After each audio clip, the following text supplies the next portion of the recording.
Alrighty, hello everybody.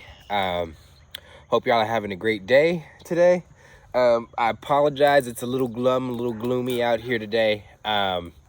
We have a storm coming in, so I'm gonna try to make these videos rather, before that storm hits. We'll see how well it goes. I apologize if it shakes a little bit. I also apologize if we have to cut this short. Helping me today in our video is Mr. Dante. Oh, give me your face. There you go. There he goes. Mr. Dante's helping us today. Yeah, Mr. Smoochy boy. He's helping us today. And we're going to chat about a few things. So in order to respect y'all's time and respect my time and respect his time and time in general, we're going to go ahead and get to it. You'll see me referring to my notepad here. I apologize. This isn't very sophisticated, but it kind of helps to keep me on track. So I apologize if you see me looking down from the camera. I apologize in advance. All right. So the first thing I want to talk about today is 10 things to do with your Tosa. That is 10 things you either can, or because I'm talking about them, likely should, in my opinion, be doing with your Tosa. 10 things to do with your Tosa. Train them. Yes, do train your Tosa. Don't go off thinking that without any sort of training, your dog is just going to be a wonderful dog. And this is not me just talking as a dog breeder of this amazing, wonderful breed. It is me talking as a dog trainer and behavior therapist of some nearly 20 years now, telling you that regardless of the breed, gender, age, color, ear length, fur length, whatever it is, if you're getting a dog, you're bringing in a different culture into your human culture. Training is less.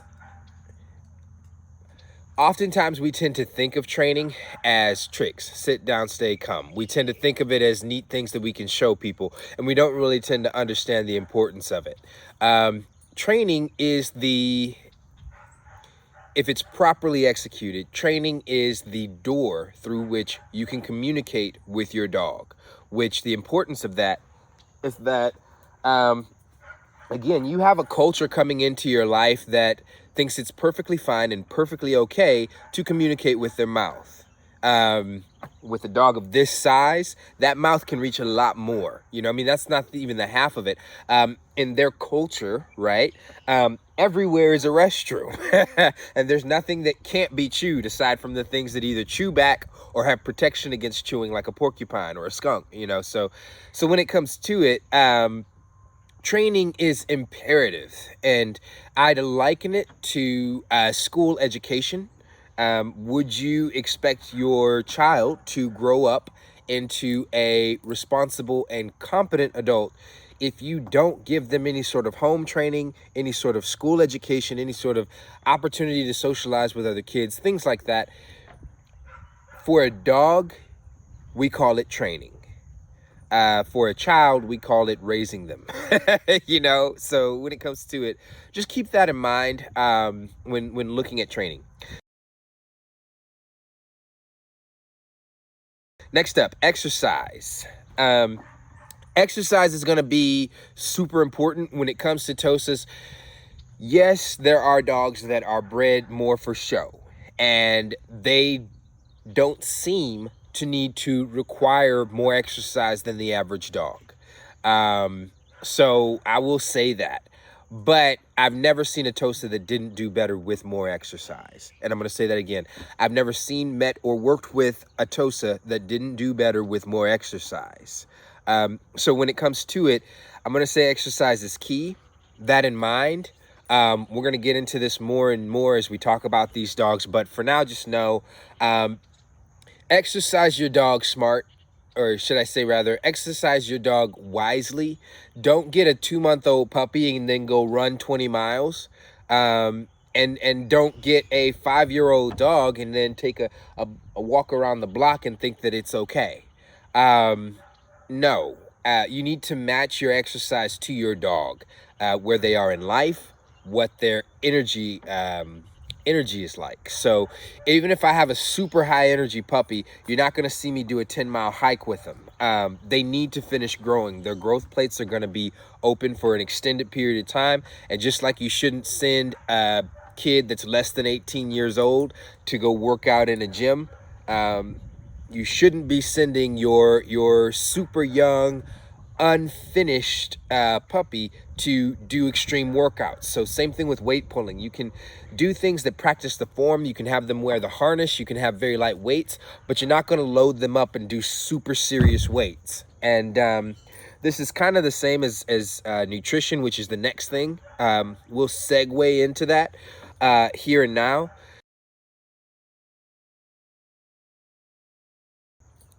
Let your dog grow. And this is one of the most important things I'd say with any big dog, any large breed. We look at the dog, we see a big dog, we want a big dog, and we go get a puppy and we want it to grow. And that is where I see a lot of health issues come from, a lot of behavior issues come from when it comes to big dogs, because of the pain associated with those health issues. So when it comes to it, let your dog grow. A dog's size is in his genetics, so it doesn't matter if you feed them 10 scoops or 5 scoops, they're gonna grow as long as they're getting enough nutrition.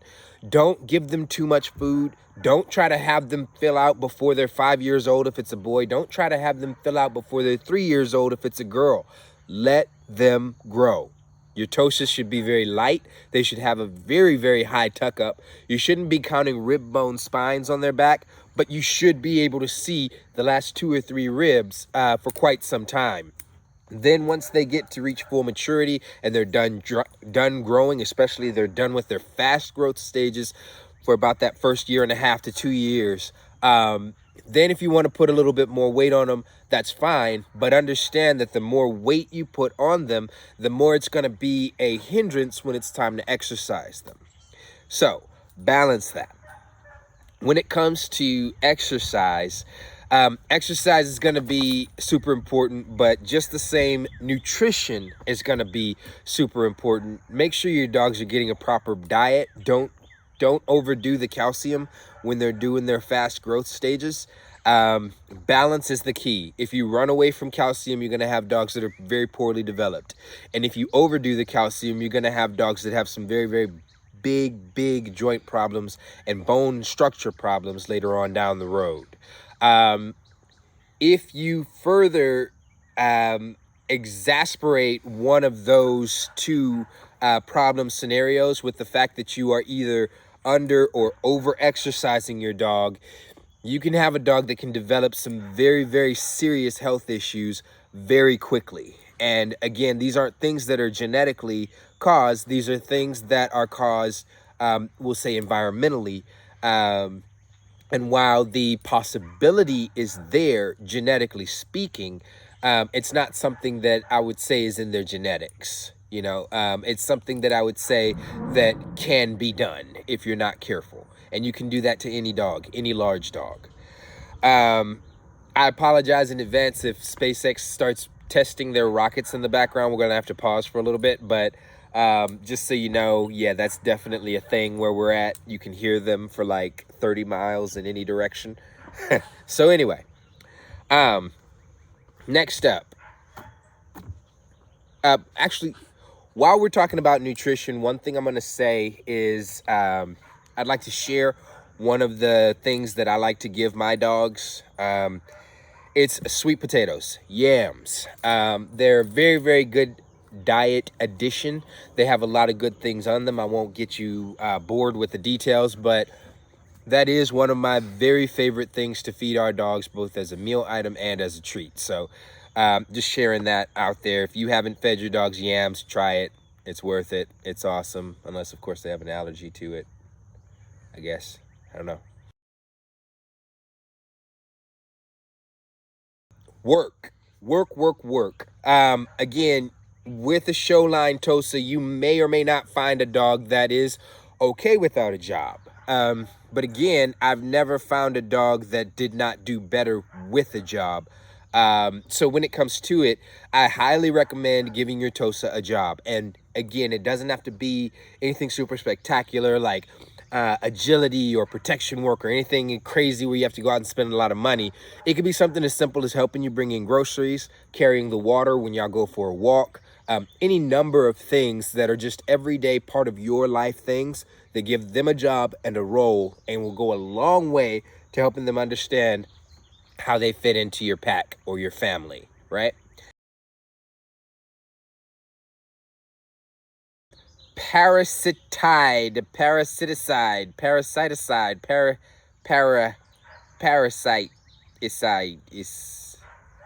stuff to kill parasites. Anyway, yeah, I'll say that for sure. Tosas, in my experience, aren't prone to collecting parasites any more than any other dog. I'm not saying that, but I am saying that when you have a large dog, they can host a lot more parasites. And a flea infestation for a Chihuahua is a few fleas on your Tosa. A flea infestation for a Tosa is enough to take down a kennel, an entire kennel. And you don't want that. You aren't about that life. So I'm going to go ahead and say stay ahead of that. Make sure that you are ahead of your parasites, flea, ticks, whatever's local to where you're at. Find out what it is. Make sure your dog is protected against it, and you'll be just fine. Big dogs can provide a lot more space, living area for pesticides. You don't really, or excuse me, for pests. So when you don't really think about that when you're getting a big dog, and I want to make sure you know that in advance. Make sure you're on top of that.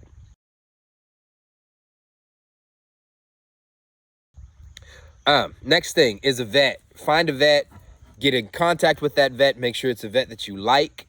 I apologize, there's a bug on the camera. Come on, man, really? Get off the camera. Seriously? This guy. I don't know if you can see him. This guy was on the camera, and now he's on me. Okay. All right. Get off me. All right. We're good. Anyway, get a vet. I normally like to recommend when I'm talking to people that I'm training their dogs. I like to recommend get a vet that can recognize your breed. And it's not to say that a good vet doesn't have dog breeds that they don't recognize. It's just to say get a person to work with your dog that has had some experience with your breed. Now, when it comes to dog training, I think it's entirely silly when people say, "Oh, you don't know how to train my dog. You've only ever trained German Shepherds. You don't know how to train a Rottweiler." No, if the person knows how to train a dog, then they know how to train a dog. Whether it's a German Shepherd, Rottweiler, Weimaraner, or whatever you want to call it. On the other hand, when we're talking about a veterinarian, we're talking about somebody who is dealing with health issues, things like that. And there are certain health issues that tend to run more prevalent in certain breeds. So in that regard, based on my limited veterinary knowledge, would recommend that find a vet that can identify your breed in general. When it comes to the Tosa, you're probably not going to find a vet that can identify a Tosa. Let's just go ahead and be real.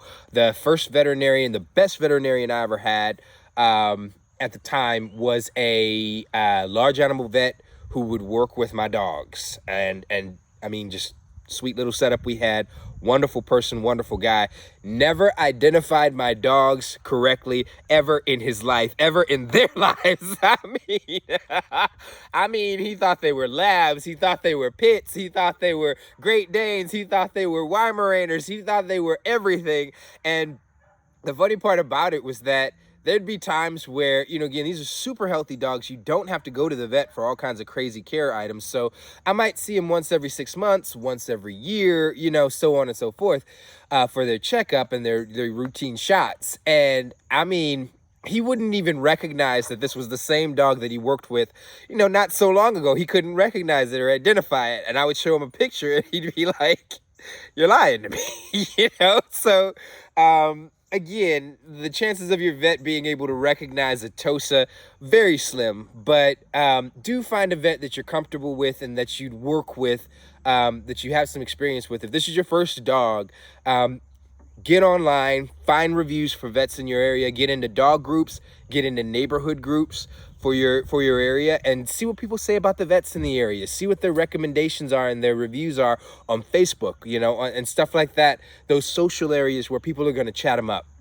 Go to a local dog park, talk to them, see who they take their dogs to. If you have a breeder in your area that breeds, not necessarily Tosas, of course, but other dogs, talk to them and see who their vet is, you know? So again, find people that you can rely on and have that ready so that you're not stuck at the last minute trying to find somebody who can help you with what you've got going on.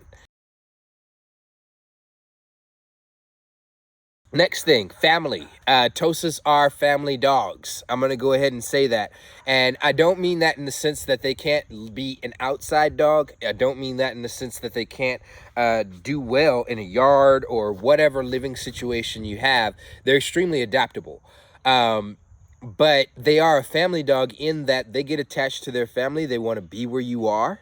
That doesn't mean, again, that they have to be inside all the time. They love being inside with you, but they need you to go outside in those circumstances. They need you to go outside and exercise and play because that's their need. They love you. They need outside, you know, in that regard. So when it comes to it, family is important.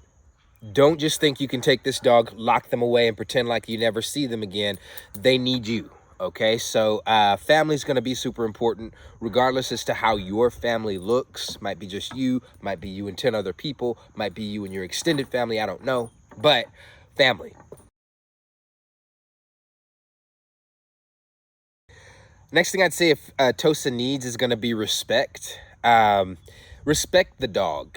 And I don't mean that in the sense that you need to let the dog rule over you and your household. That's not what I mean. I mean, respect them for who they are. Respect them for what they are. And you will get the best results out of your time with them. Respect their needs, respect their wants, respect their makeup and their DNA. A Tosa is a dog. They are not a human, and that's okay. There's nothing wrong with that. If you try to treat them like a human, you're going to try to logically give them the things a human needs, and you're going to end up with a lot of heartache. However, on the other hand, if you can treat them like a dog and respect their dogness, their dogliness, I think you'll find the best results out there. So when it comes to it, part of that respect means educating yourself, not just on Tosas, but also on dogs in general. Educate yourself, learn how to work with dogs, practice with other people's dogs if you get the chance. And also, you know, just never stop learning. Respect them, learn to speak their language instead of always requiring that they speak yours. And try to meet them where they're at, as opposed to always requiring them to be the ones to make that gap bridge. Next thing is going to be socialization. I highly recommend that you socialize your Tosa. Socialize your Tosa. Socialize. If you do not, you can end up with problems in today's day and age. Why I say that? It doesn't mean that if you don't socialize your Tosa, you're going to end up with an aggressive dog. That's not necessarily the case. It does mean that if you have a dog that doesn't tend to warm up to new things quickly, you will end up with a aggressive dog towards whatever the new thing is. It could be people, it could be dogs, and that goes with any dog. There are some dog breeds where people intentionally do not socialize them. The flock guardians, because they don't have to guard against just other wild animals. They also have to guard against other dogs, stray dogs that might try to come and kill, and also strange people who might try to come and steal, right? So there is a place for that. I get that. I do feel like personally there are ways to train for that that doesn't require socially handicapping your dog, but I do get the place for it. And again, that type of training is not always available in the mountains of Turkey and, you know, so on and so forth. So that said, when it comes to a Tosa, I do recommend socializing them as much as you possibly can. It helps to develop their temperament. You do not want to deal with a dog that is thinking of every dog as a possible threat when the dog that you're dealing with is 150 pounds, as tall as you when they stand up, because they will happily pull you clear across the street, clear across the park, clear across the city in order to deal with whatever they think they've got to deal with. So if you socialize them Again, in today's day and age where we like to get out with our dogs, take our dogs places, do our Instagram photos and IDK, felt cute and all that stuff, you need to socialize your dog. Okay, that's just the plain and simple of it. And again, that goes for any dog. The next thing I'd say would be to develop your dog. Don't just get a Tosa and have a Tosa. Develop them. And that comes back to the training side of it. But it also comes back to the nutrition side of it and the exercise side of it. Develop your dog. Let them get a chance to get out and grow. Exercise them with intention. Don't just walk. See if you can put together a neat little exercise plan that'll not only be good for them, but also be good for you. You know, watch their development as they grow and keep an eye on it. If their head is a little bit slow in the developing process, then give them some supplements to help fill that out. If you notice that their muscles are a little bit slow while developing, give them a little bit more protein, you know, so on and so forth. Find ways to help your dog develop instead of just presuming upon, oh, I've got a Tosa, you know. So when it comes to it, one thing I will say about this breed is that they are first and foremost what they are on the inside. And I want to kind of, if I had to try to pull apart what was done in Japan to make these dogs, I would say they are what they are on the inside first. They are a character, they are a temperament, they are a disposition, they are a job, if you will. So the Tosa is just as much a job title as it is a breed. And when I'm just kind of harping on this develop your dog thing, that's kind of what I mean. Develop that temperament, develop that whole dog physically and psychologically and on the inside so that you have that full Tosa experience and that people that come to meet your Tosas can also get that full Tosa experience. It is an experience like nothing you've ever seen. Okay, so that is everything for now. Thank you guys so very, very much. And we're going to move on to our next video. Alrighty, Mr. Dante. You want to see everybody in boys? No, you just want to get scratched under your neck. That's what you want. That's what you want. Okay. All right. Thank you guys so very much for checking out our channel, for watching our videos. I hope I wasn't too boring. Thank you for following us or watching us. If you do not already follow us, please follow. If you have not liked this video, please like, and please subscribe, and you'll be able to keep up with the next videos we put out about Tosas.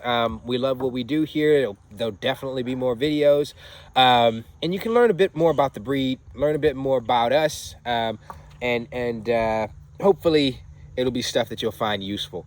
One other thing I would say is that if you can, please share our information.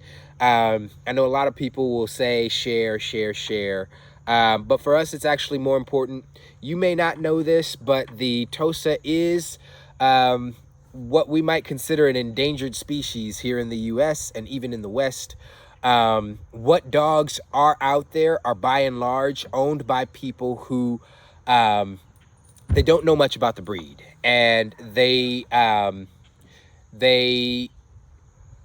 I would say the place that the place that the Tosa is right now is not unlike the place where the pit bull was in the mid-50s throughout the 70s, in that they no longer are used for their original purpose here in the US. Thank God they are not used for their original purpose.